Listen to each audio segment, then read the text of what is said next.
Hi, welcome to Ihellene. This is our episode 4, if I'm not mistaken. I've lost track of them, but they've been loads of fun of our vodcasts. And I must say, I've got to say at this point in time that in South Africa, as Greeks, we generally, or Hellenes, we get typecast. I think this is the opportunity where we start to really take a step out and go, well, we're not typecast. This is kind of bringing the arts back into what we're known for, right? So I'm very fortunate to be sitting here with Strato and Harry. Strato Copteros, Harry Sideropoulos. You guys have put a show together, really exciting stuff. So I think let's start with you, Harry. You've seen as you're the star of the show. Yeah. Do you want to give us a little bit of background? Like, where did you come from? What have you done? Just a quick... So, I haven't studied a day of theatre in my life. I've studied design. I studied interior design.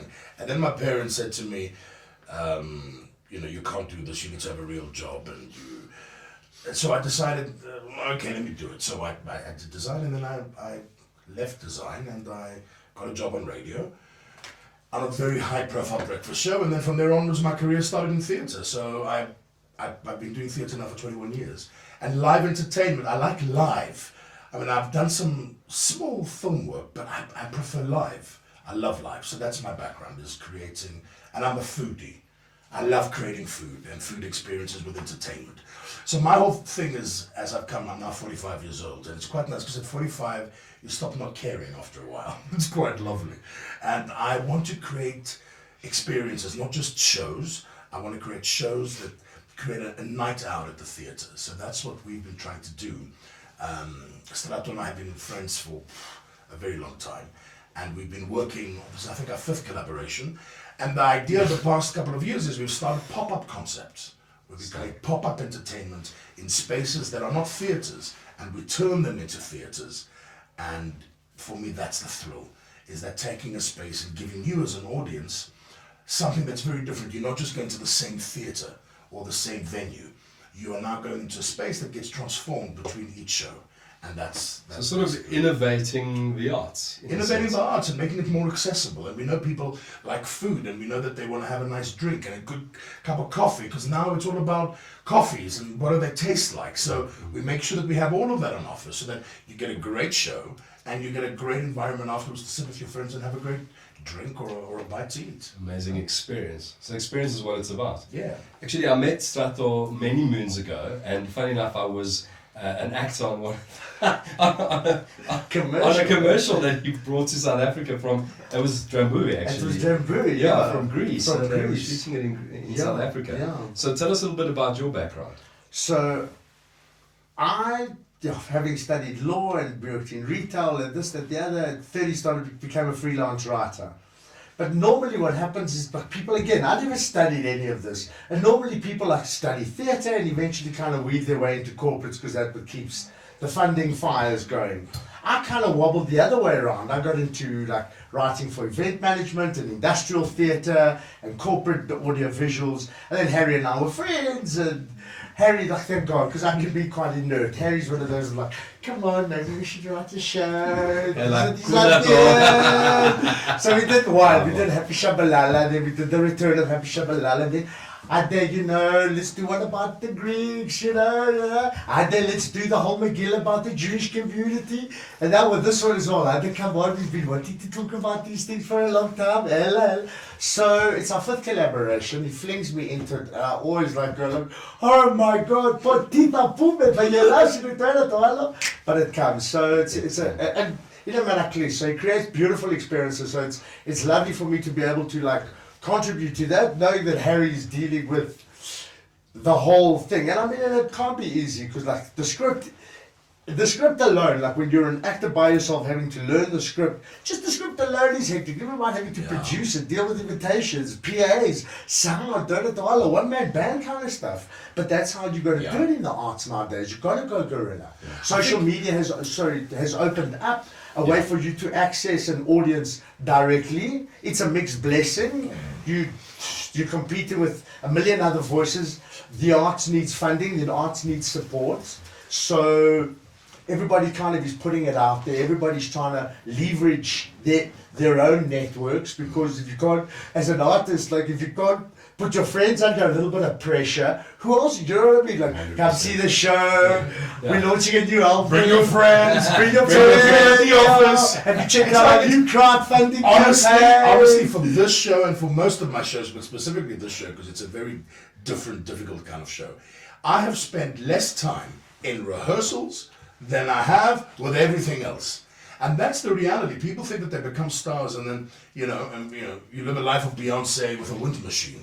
All right. But the stuff that's happening behind the scenes, when you're not a Trevor Noah, when you're not in that kind of global international league, you got to work. Yeah. So for us to take this show overseas has been many years in the negotiations. Who knows you? How do you get it there? What do you do? So artists need to know that it's not just about performing the product. Yes, of course, the product's very important.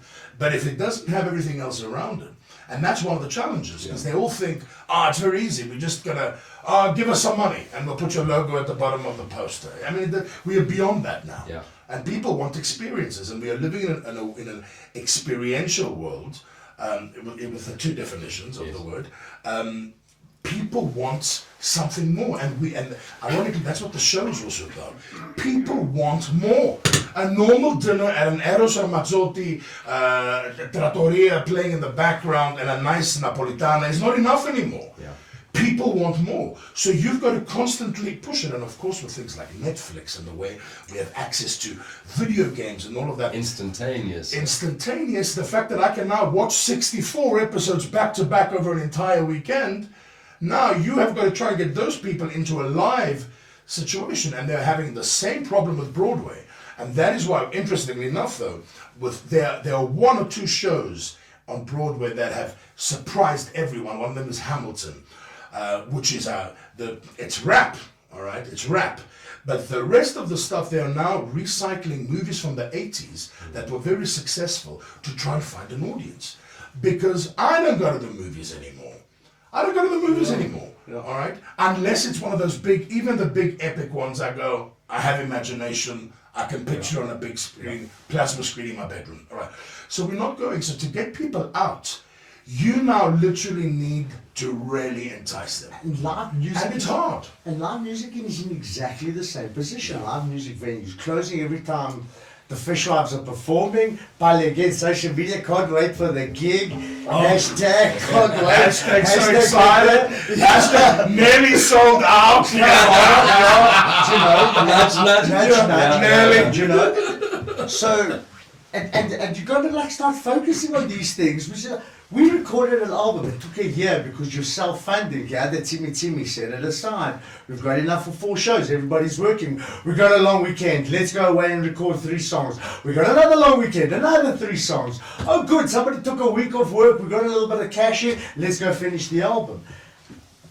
And then the real work started, because suddenly it's like you've got to do SAMRO registration and who owns the intellectual property and how you're going to distribute this, and you're getting quotes from like CD printing companies, and you've got to do artwork, and you're thinking like, I just want to play my drums, and that's the thing, is that you can't just, it's a business, guys. Unless you're doing a once-off for friends or for whatever, one evening when you do whatever you want to do and you don't care whoever comes to watch.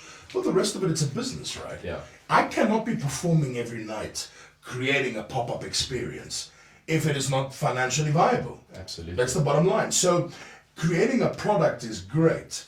But then how do you market it, and then how do you get the partnerships of sponsors on board who have the same understanding of your vision in a corporate world where for them it's only about rands and cents, and there are very few corporates that push the envelope to do things that have not been done before. Yeah. They all want to follow. They all follow. So now, I mean, I've been creating a lot of, I call it the boutique dining experiences, where I mix food with storytelling and music. And now it's like, we've got to do one of these dinners. We've got to do it. But no one was buying into it when I first came up with it. Yeah. They were going, what is it? So you sing songs and food. No, it's stories about food. And they go, so it's hard to get people to understand it. And we're also not specifically in South Africa, we are a little bit culturally, so it's hard. It hasn't been supported as well in South Africa. I think Well, because we no longer have the kind of theatres that we used to have in Joburg Bay there. But so kids have now been brought up with the Barnyard Theatre and with Netflix. So you're telling them to. So interestingly enough, the parents take their kids, schlep on a weekend to take their kids to the theatre to watch a kiddie show when they're kids, and then they stop the minute they become adults. So we don't have the demand anymore. So for people to want to come and watch live, unless it's stand-up comedy. So stand-up comedy are the new rock stars, right? And that's the way it is.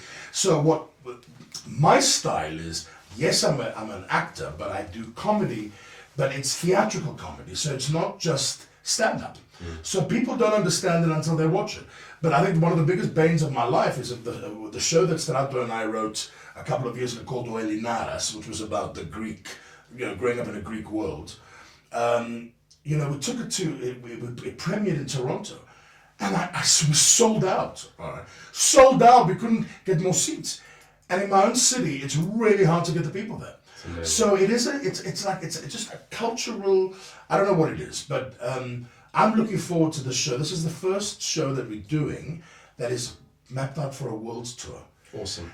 So where have you mapped out? So we're starting Toronto, Montreal, because I've been going. You had a good win? I had a very, very good win there. Then Boston, Chicago. Awesome.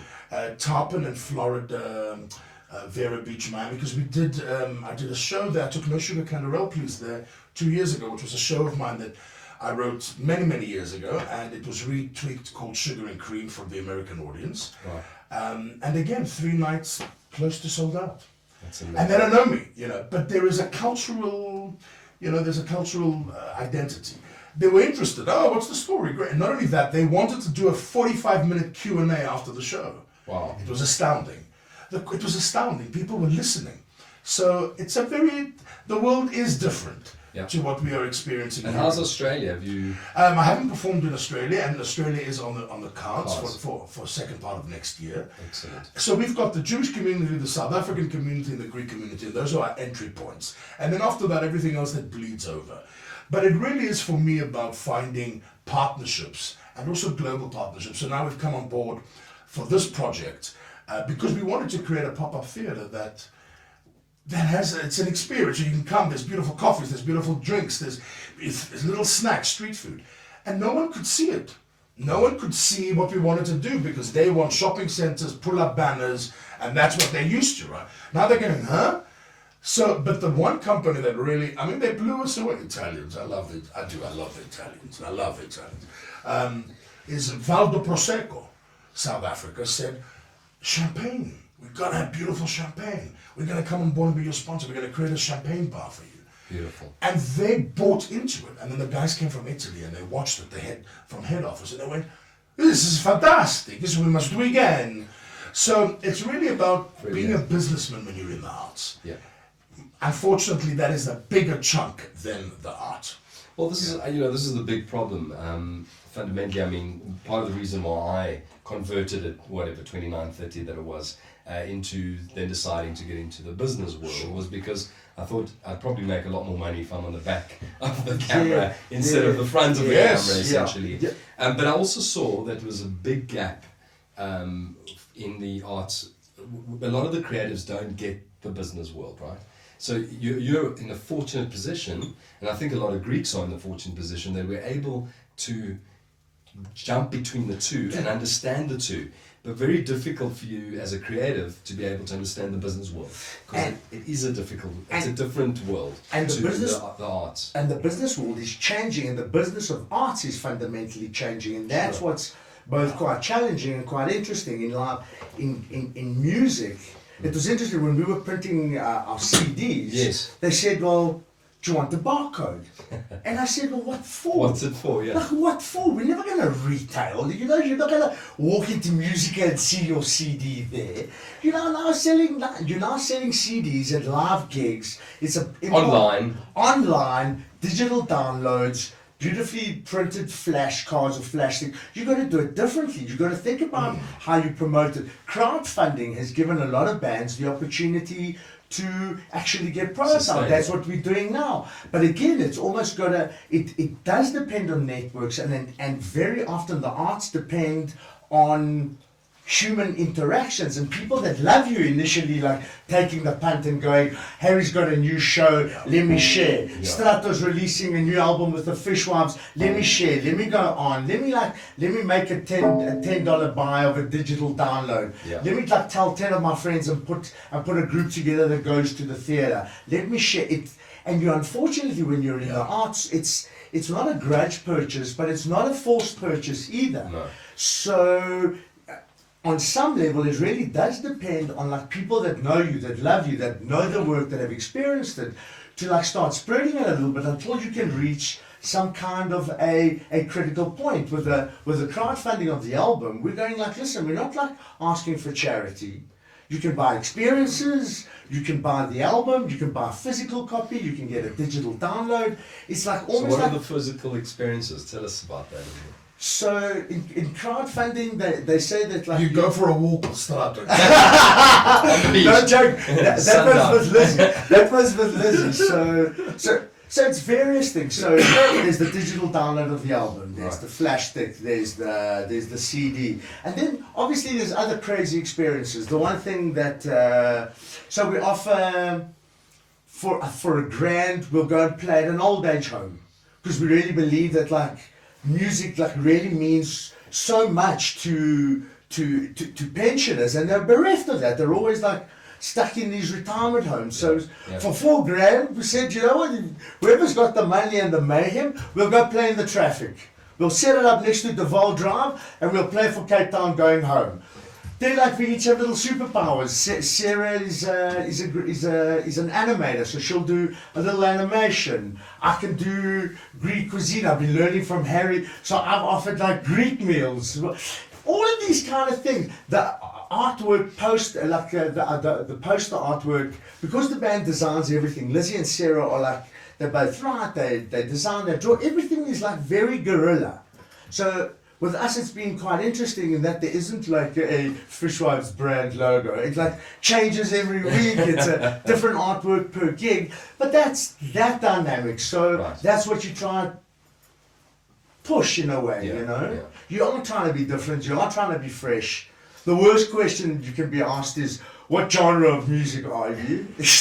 I don't know. It depends on the song or whatever, but we try to be different, we try to be original. You know what? So you just try and make waves in a way that feels authentic to you, and that inspires people that know you, that love you, that have experienced it once or twice, to take a little chance and push a little bit with you, and then please God, one day people can go, hey man, you know, I was part of creating that show, that band, that whatever. You know, we were there at the inception. Yeah. Why not? Absolutely. That's an investment. I always laugh when they, you know, because if I do a music show, right?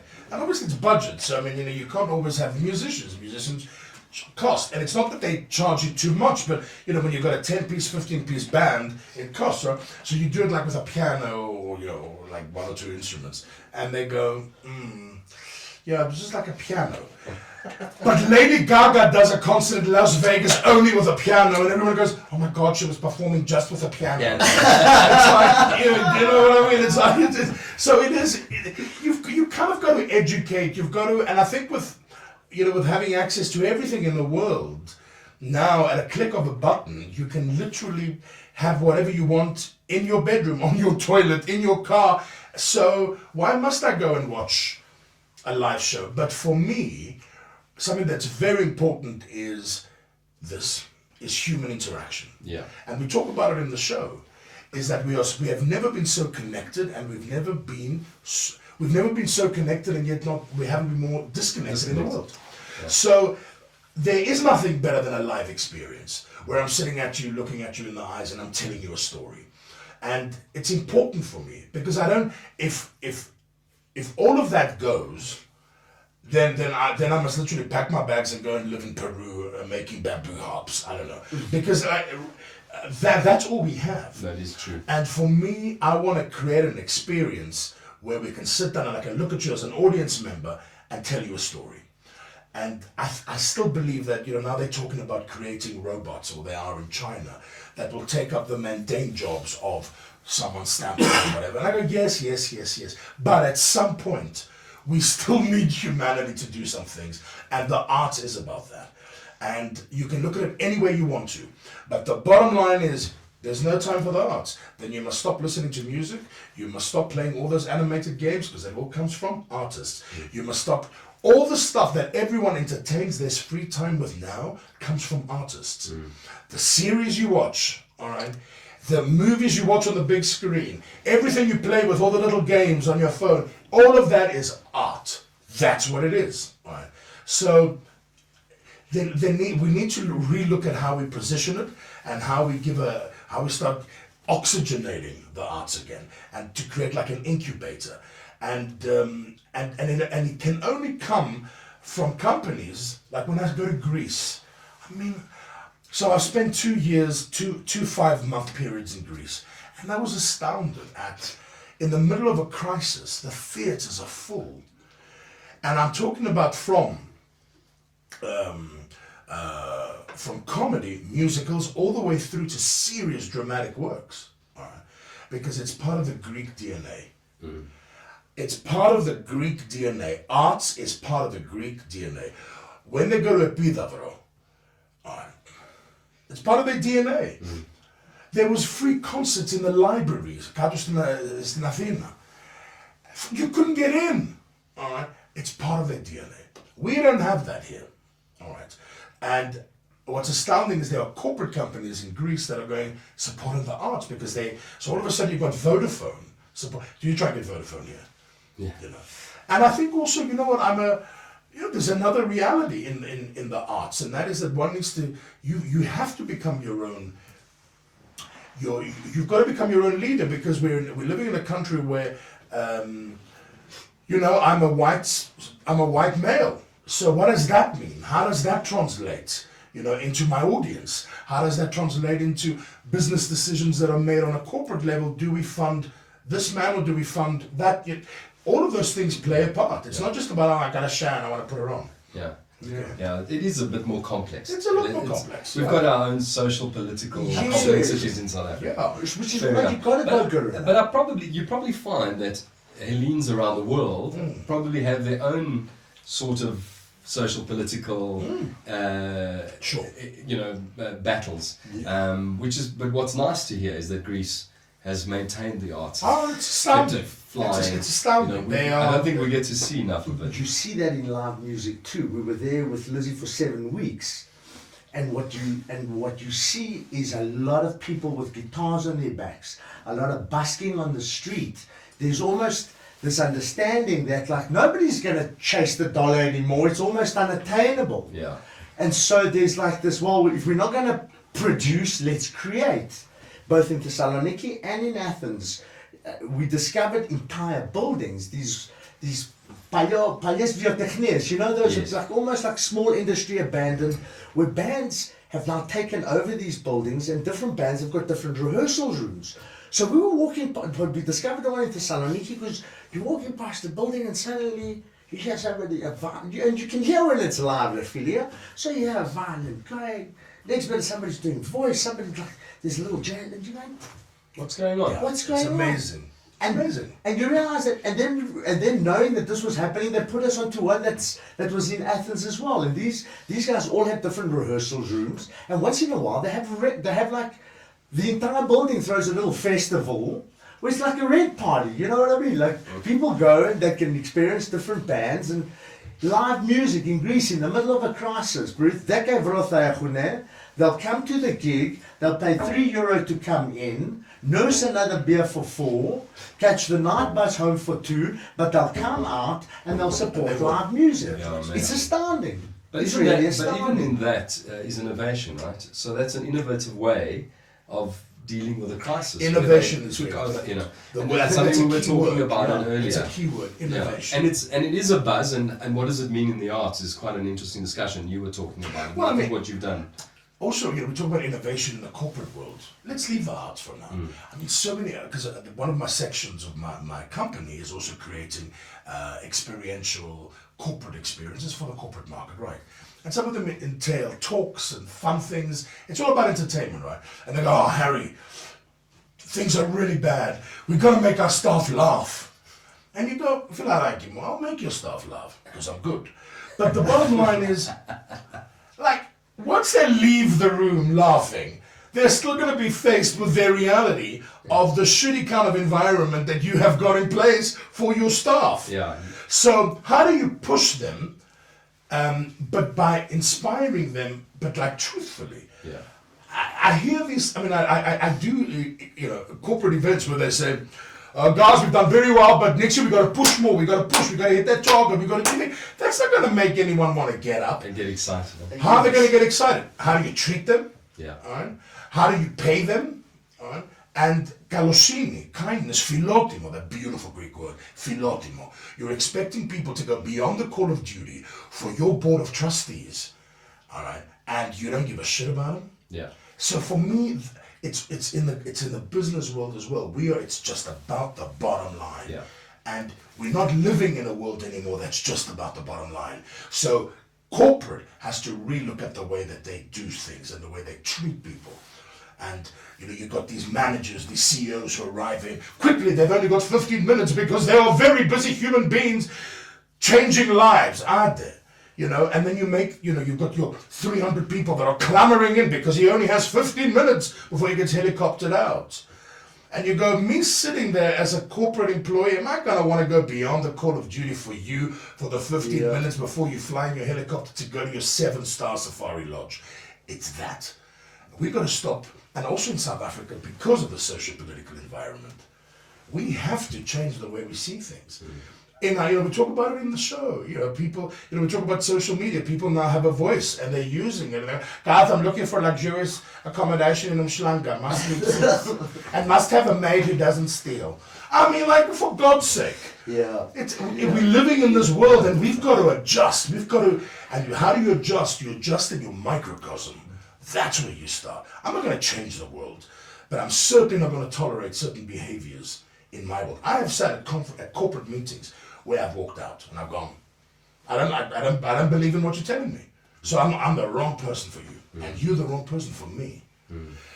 So there has to be that change in innovation in how we see business and how we treat people. So what you're bringing it into is something that's been bantered around quite a lot at the moment, is especially in the social media digital world, is authenticity. I mean, everyone says it, but no one's authentic. So what is that about? I think, everyone, culture of innovation is a funny word that we talk about a phrase. Innovation, we're different. We think out of the box, really. A pull-up banner and a little chick with cocktails at an event, I'm thinking out of the box. People now use it because now with social media, you can go, Harry Sideropoulos, the most sought-after performer in the world. Yeah, I can say that now. Sure. All right? And you can green screen it. Yeah. And you can green screen and you can do all that. So now, before there used to be a respected reviewers who say things and then you put those quotes on. Now you can go, Philos Mocharis, all right, posted, best show in the world, you must go watch it. Tour de force performance. And then, so... It reminds me a little bit of the 25-year-old that's made it, right? Who's gone and drawn like 10,000 rand. The influencer. They got and drawn $10,000, put it on their bed and throwing it around. I know how to make money, right? Yeah. This is quite interesting. Anyway, but I get it. And it's become a bit of like the Platitude Express. So when I was lecturing to my students, I was going like, right now, marketing speak is killing the English language. Because passion used to mean something. Now everybody's passionate about everything, from brake clutches to construction. How passionate can you be, Ihellene? You know what I mean? Innovation. Yeah? But that's it. It's bullshit. Sorry, I don't know if I can say bullshit on the phone. But it really is. We're online. I sat in a meeting with a guy, no, we really, because for my script, we really want to talk about our customer experience and our culture of innovation. So all my life I said, okay, how does your culture of innovation translate to what your staff experience when they walk in on a Monday morning? I got scooped under the table, like, let them talk and just give them what they want. Just write the script, yeah. Just write the script. But like the banalities and the platitudes that are coming out now and in the media generally is creating a very kind of monochromatic vision of the world where a lot of the nuance gets lost. Where it's polarized positions and this and that. Like even the vegans have become nasty. The people that are trying to like save the world and promote all life have become judgmental mofos. You know what I mean? Like, everybody slowed down. And I think the arts is in a unique position to bring in the nuance. And that's really what the show is about. Seriously. That's what we wrote. To talk about the stuff that floats through the cracks. To like let people sit down and feel again through music, to sit back and actually reflect a little bit on what's going on in the world when it's like given to them in a beautiful way with a very expensive lighting. So tell us, if once we've seen your show, yeah. What is the one thing that you're hoping people? Well, maybe I don't want to give it away, but do you want people to walk away thinking? A little bit. I want them to think, because I've always said this, theatre for me is a fictitious world of truth. That's what theatre is, okay? I want people to walk away. My biggest thing in life right now is that we've lost our humanity. It's our biggest thing. I don't care what anybody says. I know that there's a lot of good in the world, but we've lost our humanity. And this piece and social media, understanding the world that we're living in and understanding that yes, it is a benefit, and yes, it creates global human connections, yes, it does all of that stuff, but like we've lost our humanity. It's just a barrage of information. There's a scene in the show we talk about Notre Dame, with the fire of Notre Dame, and it was a very real experience, and it's really about the craziness of, oh, long live Notre Dame, and then the other, oh no, how can they spend that money? We are living in a world where we are constantly attacking. It is a barrage of bullshit. Everyone online has a bullhorn for their bullshit. And I want people to think before they type. I want people to think before they say things and before they judge people, because it's a platform. Without a face, with no communication, I get to say whatever I want to say. And we are creating young people like that now, that are going to become old people and are going to be nasty pieces of shit. So I want people to walk out of there and realize that we need humanity, and that I think is a very key thing for me as a human being, and then firstly, and then as an artist. As a media ethics lecturer, like I think this is like we can is a nice concluding point in terms of like social media. I think I'm drinking your water. It's okay. Don't worry, you can have it. I sat don't drink it. You can get it. At a media award ceremony, a lunchtime event, at a table where everybody's on their phone. There's a big screen over there and tweets are coming up. Lovely luncheon, fabulous time, congratulations to blah blah blah, the law firm that was sponsoring, well done to this journalist who just won it. And everybody's sitting around this table and I'm seeing what they're saying up there. And I think, and then we're like, can't we just have a conversation, They're not exchanging. It's on the table. It's all become a little bit like this, and on some level, like when it starts becoming monochromatic and mundane, violence in word can escalate. Violence in word can then become violence in act. I'm not saying like social media is both an incredible tool and at the same time an incredible hazard. But it's a bit like the N2 highway, 100 years ago, it would have taken you 6 months to get to Durban from Cape Town. Now it takes you 3 days. Is it paradise? Possibly. At the same time, the worst crashes in this country happen on the N2. Is it a dystopian world? Not if you know how to drive. The same thing is with where the world is right now, where the internet is right now, where creativity is right now. People calm down, apply themselves to what is going on, to how you engage with this new paradigm, to both the opportunities that it's creating and the hazards that it's opening up. And we can all start driving nicely on the internet highway, start connecting with those where we can build relationships and actually build positive networks, be a little bit self-reflective before we chuck stuff out there, and try to be supportive. And particularly of the arts, Yeti, we really do. And can we please, I'm tired of arriving at a restaurant and my food goes cold by the time my friends have styled, propped and photographed it. Like, can they just, I want to eat.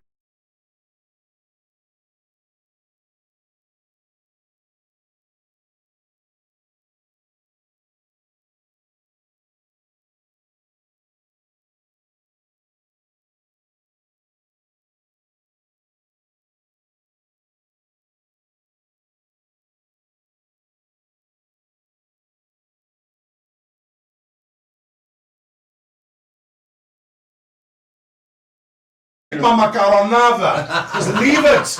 I don't want a picture of it. 10 out of 10. Okay, so here's the kicker here.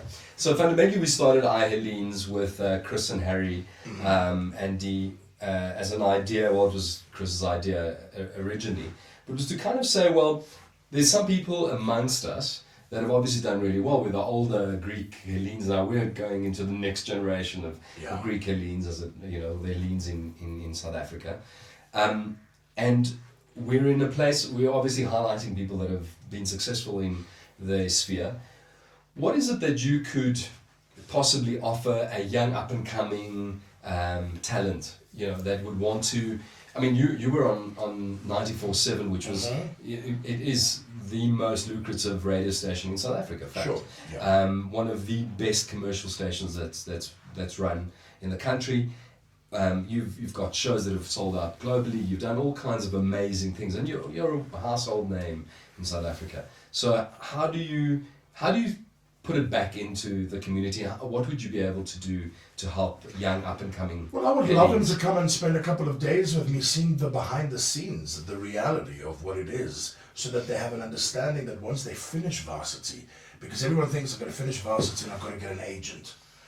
If I relied on my agent, yes, I would be living in a favela right now. All right. So I hate to be to say, but I do own an agency. No. You know what? And you're 100% right. My biggest problem with agents in this country, I think, but specifically in this country, is they're booking agents. Sure. They get a quote from Flora Margarine, and they go, "We are looking for a handsome Greek man," and then I get the brief. All right. So, and then there's no, what is good for your brand, what have you. So they need to understand that categorically, 21 years later in this industry, if you're going to rely on an agent to create your future, it ain't going to happen. The only way you learn is by being with people that are doing it, and to understand that there are days where I am schlepping tables. There are unless you're Meryl Streep, the rest of us, let me tell you, it's grind. From a marketing strategy perspective, especially now with social media, all the way through. So what I can offer is come and experience, and how one also has to diversify in the arts. I created the food experience because I realized a couple of years ago that food is the new status symbol. It's the new rock star.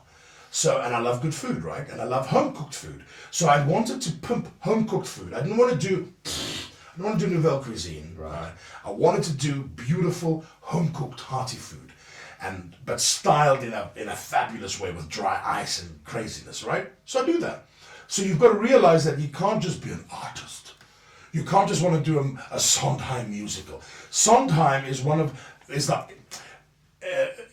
in musical theatre, and in the 20th, 21st century is considered like the cinema nouveau of musical theatre. But his shows have had all the accolades, all the awards, but never the financial. Okay. So for me, it's fabulous, but if you're not going to get bums on seats, what must I do with having my industry people telling me, "Oh, Harry, you're fabulous."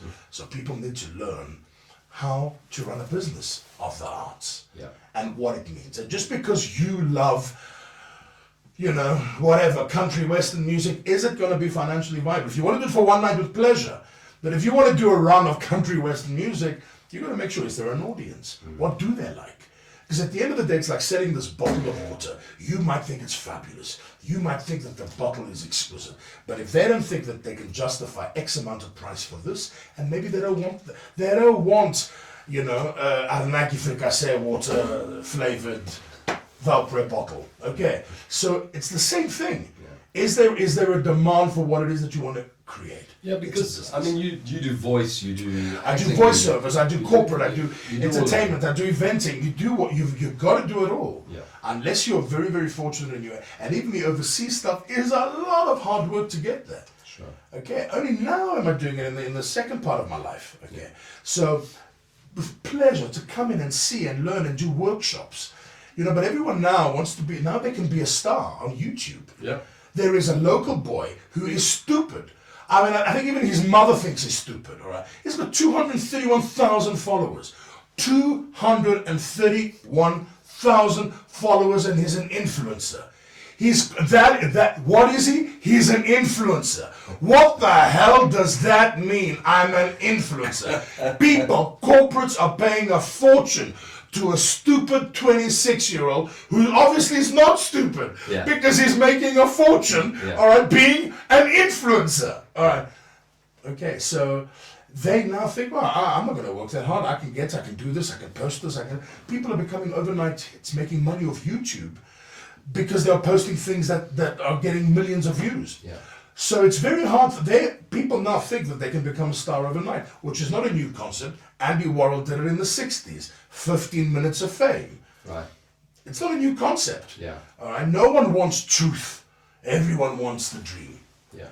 So young people need to realize that if you want the dream, let me tell you, those posters and billboards that we've put up, that billboard that went up on Glenhove, that looks absolutely fabulous.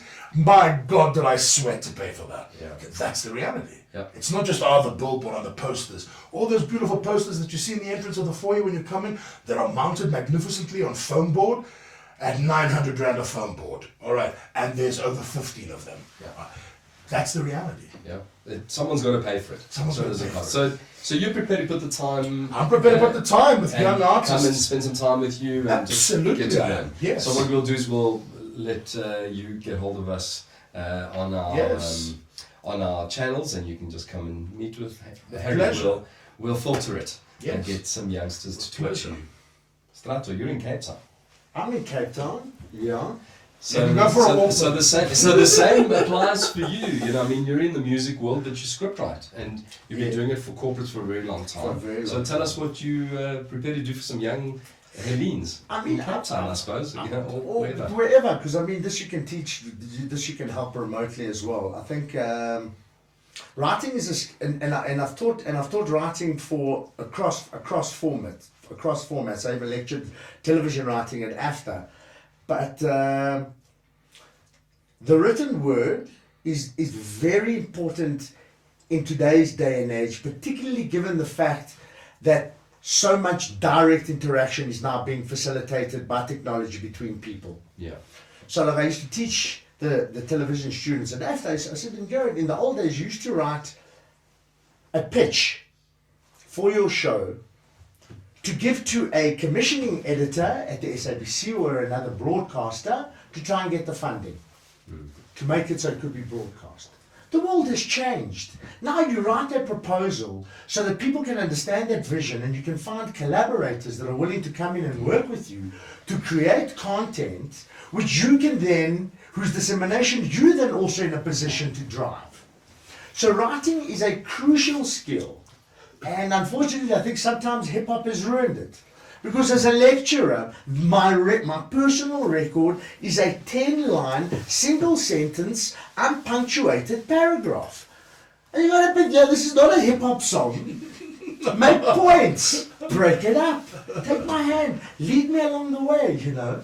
So one of the critical skills is being able to put down what vision you have, how it will translate into action, what you're bringing to the party, what you are seeking. It's a fundamental formula, and I can teach that, and I can help with that. When I was teaching scripting, they were all going, show us TV script format and film script format. And I was going, guys, there is software, but I'll explain it to you in 30 seconds. When you're writing a scene, it's what is the scene number, who's involved, where are they, how are we shooting it, and what are they saying? Now you understand scripting format, scripting for the year is done. The whole point now is, what do you say about these people? How do you project these people that you're claiming to capture on screen? Whether you're a journalist or you're shooting your own thing, what is it that you're actually trying to say? And the particular thing that everybody needs to be thinking about is their own personal blind spots before they start chucking stuff out there. Because the minute you start self-reflecting, the deeper you can go, the more meaningful your work is, the more meaningfully you can represent those you claim to be representing, either as a journalist or as a creator of content.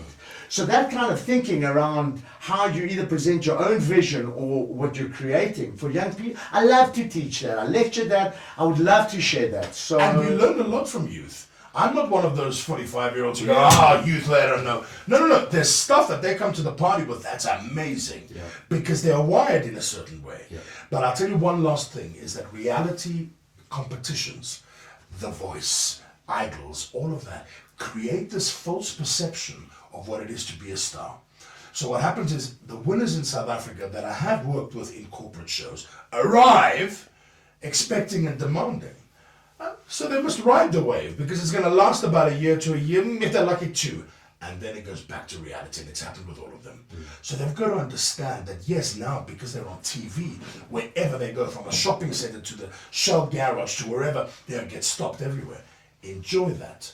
Because once that ends, those reality shows have nothing in place to plan you and to prepare you for what it is to be an artist. How you've got to slog for 6 hours a day for 6 weeks rehearsing for a show. These people want to arrive, sing a song with a backing track, backing dancers with a wind machine and leave. So they need to learn. And the only way it happens is through slogging. I still slog. This show, which is called Seriously, has been the hardest show that I've had to ever slog in my entire career. And I have done musicals and I have done big shows. This one-man show, because it's about the writing, it's about the creating the space, and it's about the truth. And in art, there has to be truth somewhere. In business, there has to be truth somewhere. Yeah. If you're going to say, I want to give you the best in your business, there's got to be truth then. How can I bring my experiences to benefit your business? Absolutely. It's a symbiotic relationship. You both need to make money. But there's got to be truth. At some point when there's no truth, it's pointless. It really is pointless. Good. Well, you know what? I think it's been... we could carry on. Yeah. That's the truth of it. Yeah, we can carry on, but nice to be here. Seriously? It's been great having you here. Thank It's you. been loads of fun. Thanks for I'm glad that you've extended that we can touch base and the youngsters can come see you. No, absolutely. It's at the Ihellene It's at the Country Ihellene Club in Country Club, Johannesburg. which is next to the Padanasa Church. It's on 5th Street in Glenhove, off Glenhove. Brilliant. And it's in the Crystal Room. They can't miss it. It's Stunning. And tickets? Tickets are at quicket.co.za or they can buy at the door. Beautiful. And it's running until when? It's running until the 16th of June. Okay, so we've got a bit of time. There are 6 more performances left, starting next week, Wednesday. So Wednesday, I don't know when this is going to broadcast, but Wednesday the 12th or the 13th, whatever it is, all the way to the 16th. Okay, perfect. And you've already started, so... We've already started, and I got to say, it's been amazing. We've been sold out. Awesome. We've got some tickets left for one of the shows for this week, but for the rest, we're pretty sold out. Fantastic. Which is great. Well done. Thank Fantastic. you. We wish you both all the best. Very much. It's been so nice seeing you and hanging out with you guys again. Nice Nice to see you. Welcome to Joburg and enjoy back to Cape Town. We're going to wrap And up. considering you've had a kid, you're sleeping. You're Oh, looking okay. quite You look swell. There we go.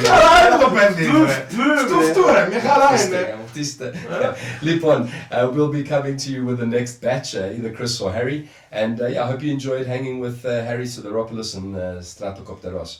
Take care. This is Petro Magos. Yasis.